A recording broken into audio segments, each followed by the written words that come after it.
You Dare.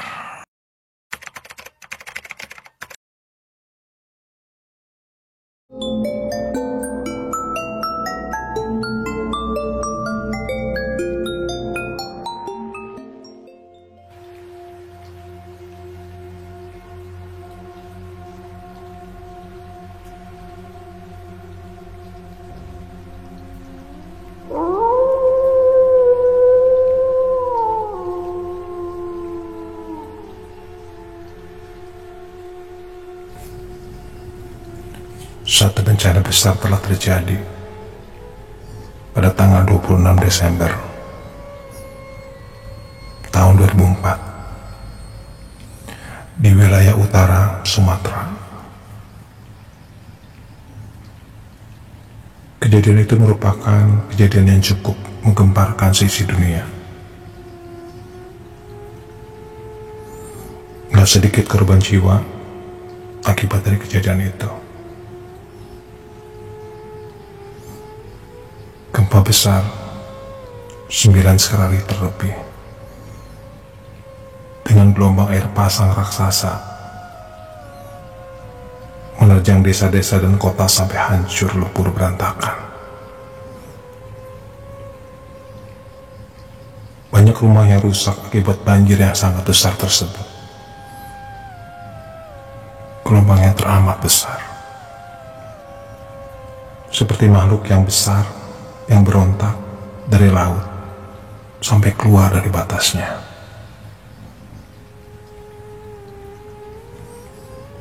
Akibat kejadian itu, sangat banyak orang yang merasa kehilangan. Seorang bapak kehilangan anaknya,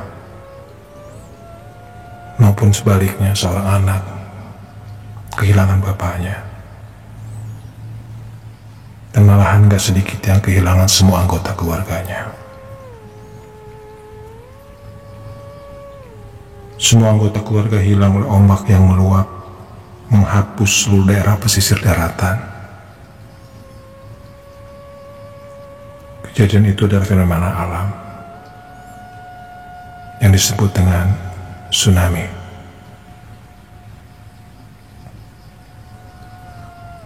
Berkenaan dengan kejadian itu, saya dikasih kesempatan buat ngebantu korban-korban yang sedang ditimpa musibah itu. Dan dari Bandung, saya dan rombongan berangkat menuju tempat kejadian. Saya dan rombongan berangkat ke tempat tersebut sebagai utusan dari Jawa Barat untuk membantu aksi penyelamatan maupun mencari jenazah korban warga akibat bencana tsunami tersebut. Ada juga banyak orang yang datang dari berbagai negara, yang datang sebagai relawan saat bencana itu terjadi.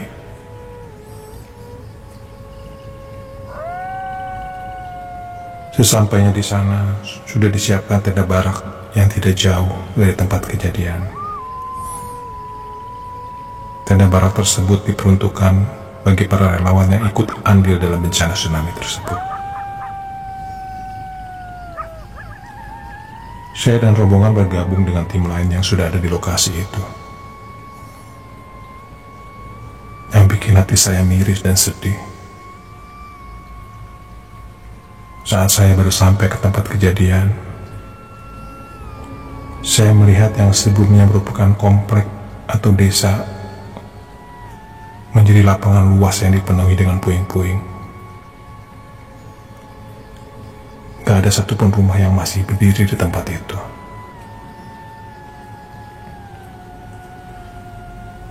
Sejauh mata memandang sudah tidak berbentuk desa lagi. Melihat begitu banyaknya puing, saya membayangkan betapa dahsyatnya dan menakutkannya kejadian itu. Nggak bisa dibayangkan betapa paniknya orang yang mengalami kejadian seperti itu. Sudah pasti, yang namanya rasa sedih nggak akan bisa tertahankan.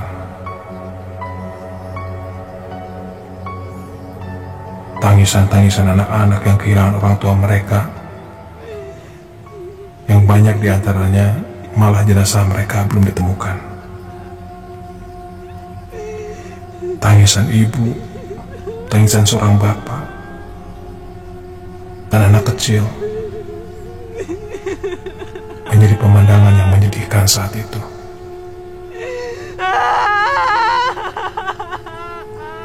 Di tempat kejadian bisa dibilang jenazah yang terlihat bukan hal yang biasa dilihat.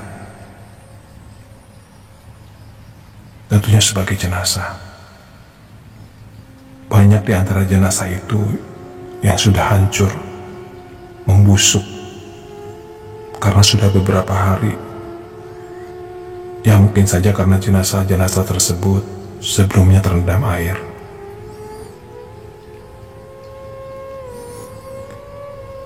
Singkat cerita, saya dan rombongan hanya bisa mencari korban di siang hari.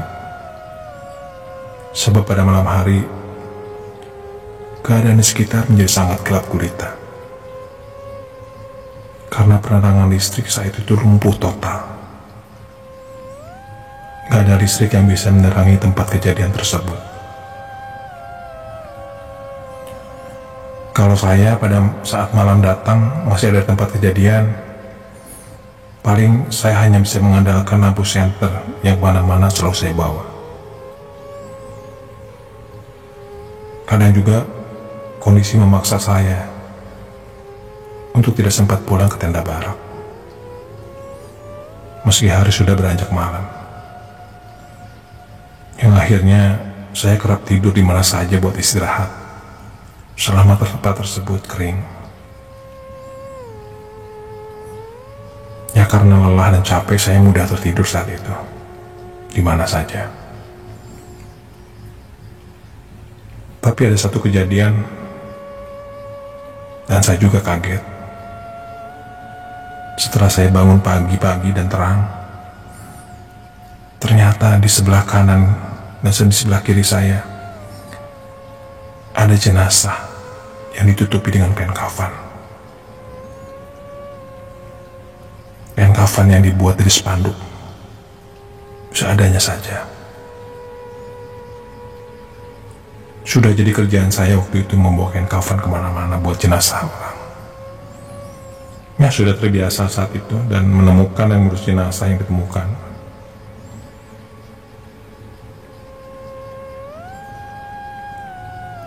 Ada kejadian aneh pada saat itu. Saya dan rekan saya menemukan satu jenazah yang bisa dibilang aneh. Kami berdua menemukan dan mendekati jenazah yang baru terlihat tangannya saja. Jenazah itu badannya masih terendam air. Yang terlihat hanya tangannya saja, seperti menggapai ke atas. Waktu itu langsung jenazah tersebut saya angkat. Ternyata jenazah tersebut adalah jenazah laki-laki tua, seorang kakek-kakek. Yang aneh bagi kami berdua, tiap jenazah yang ditemukan pasti sudah hancur. Sedangkan jenazah ini, anehnya, jenazah kakek ini terlihat masih segar dan gak berbau, seperti layaknya jenazah-jenazah yang lainnya. Kalau dilihat dari perawakan, jenazah tersebut berumur sekitar 65 tahun. Saat itu tanpa pikir panjang, kami bawa jenazah itu ke tempat yang sudah disiapkan untuk para jenazah yang ditemukan sebelum dibawa ke rumah sakit. Nanti di rumah sakit, jika ada keluarganya yang mengenalinya, biasanya jenazahnya akan dimakamkan oleh keluarga yang punya jenazah. Sejak menemukan kejadian seperti itu, saat saya tidur di tenda barak, suka mengalami hal yang gak masuk akal.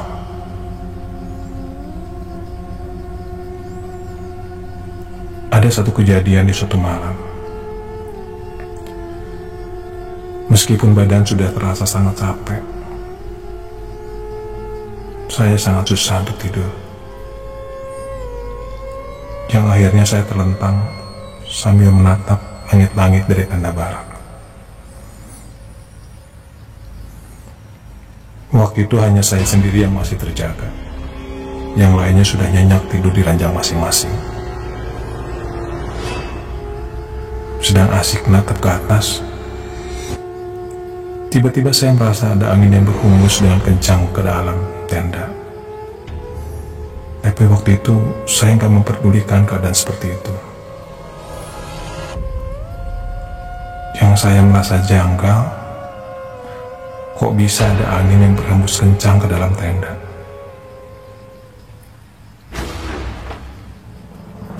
Setelah angin tersebut berhenti, saya melihat dari sudut mata, seperti ada sosok di sebelah ranjang barak saya. Ada yang aneh di tempat saya menyimpan tas ransel. Dan ketika saya membalikan muka untuk melihat, ternyata ada sosok yang seperti sedang duduk di sebelah tas ransel saya.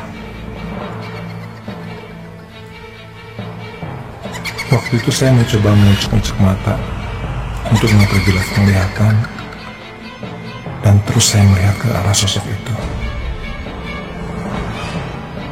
Beberapa lama dan mata makin bisa lebih jelas melihat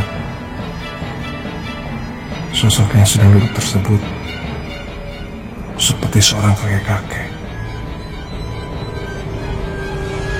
Mata sosok kakek itu menatap tajam ke arah saya, yang kebetulan saat itu saya lagi tidak tidur.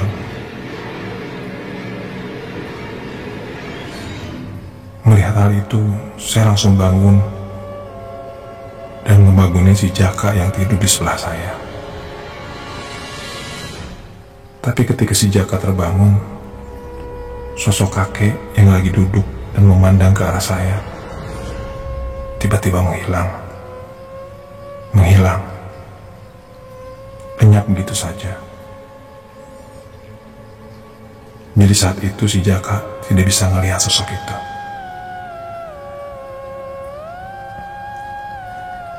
Kira-kira siapa ya sosok kakek-kakek itu? Dan pada saat saya ngelihat sosok kakek itu, dia seperti senyum ke saya. Yang akhirnya semalaman saya mikirin sosok kakek itu yang sempat duduk di sebelah ranjang, dan akhirnya saya bisa tidur seperti yang lainnya. Malahan saya bisa tidur dengan lelap. Karena itu paginya saya hampir bangun kesiangan kalau nggak dibangunin si Jaka.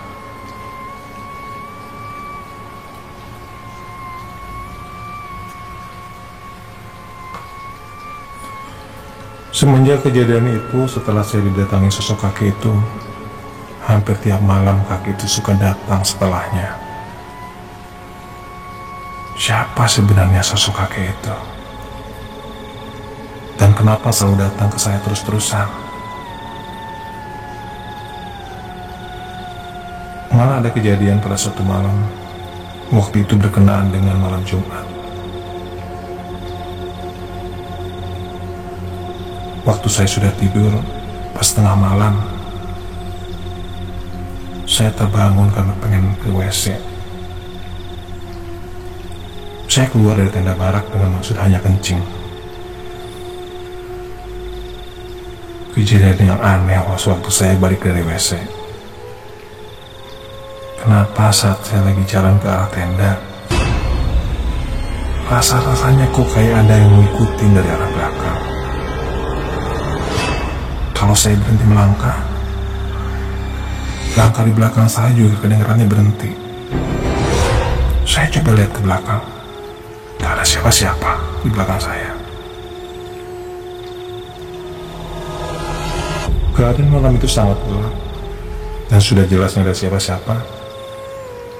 Saya kembali jalan ke tenda barak. Pas saya mau masuk ke tenda bawah, kedengar di belakang ada suara orang yang ngomong. Kedengarannya seperti suara kakek-kakek yang bilang terima kasih ke saya. Dia menyampaikan kalimat, "Terima kasih ya nak." Itu yang masih saya ingat. Saya penasaran mencari di mana sumber suara itu berasal. Dan pas saya lihat ke belakang kembali, astagfirullahaladzim, ada kakek-kakek yang sedang berdiri dengan tongkatnya pas di belakang saya. Wajah kakek itu penuh dengan keriput. Dia tersenyum ke saya. Melihat itu, saya jadi merasa takut. Karena firasat saya benar. Ternyata saya memang sedang diikuti hantu.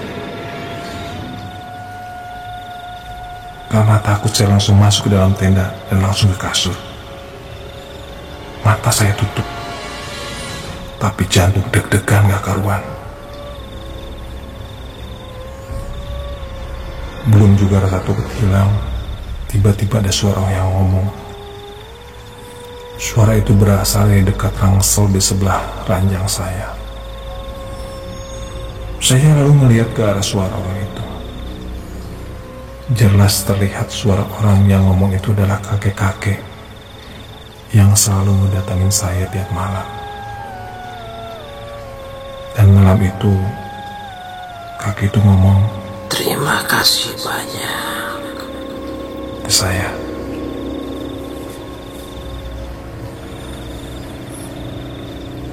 Karena takut, saya ngebangunin lagi si Jaka yang tidur di sebelah saya.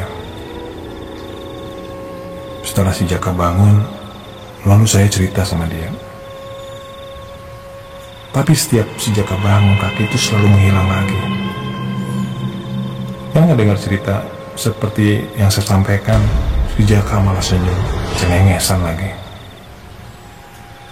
Ternyata dia tahu kalau saya sering didatangi kakek-kakek itu. Si Jaka bilang sosok kakek yang sering datang adalah jenazah kakek-kakek yang terlihat masih segar, yang sempat kita evakuasi jenazahnya waktu itu. Ternyata sewaktu evakuasi jenazah kakek itu, si Jaka pengen tahu identitas kakek itu. Di saku celana kakek itu ada dompet dan ada KTP-nya. Dan KTP jenazah kakek itu sengaja dimasukkan ke dalam tas rangsel saya. Dan akibatnya, arwah kakek-kakek itu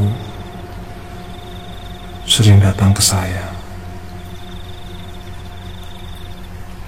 Setelah tahu itu, kemudian saya buka tas rangsel saya. Dan ternyata memang ada KTP kakek yang sering datangin saya tiap malam di dalam rangsel saya. Setelah saya tahu masalahnya seperti ini, saya jadi gak takut dan gak mikirin apa yang pernah terjadi dan pernah saya alami. Semenjak malam itu, setelah kakek bilang terima kasih, dia tidak pernah lagi hadir di tenda barak saya.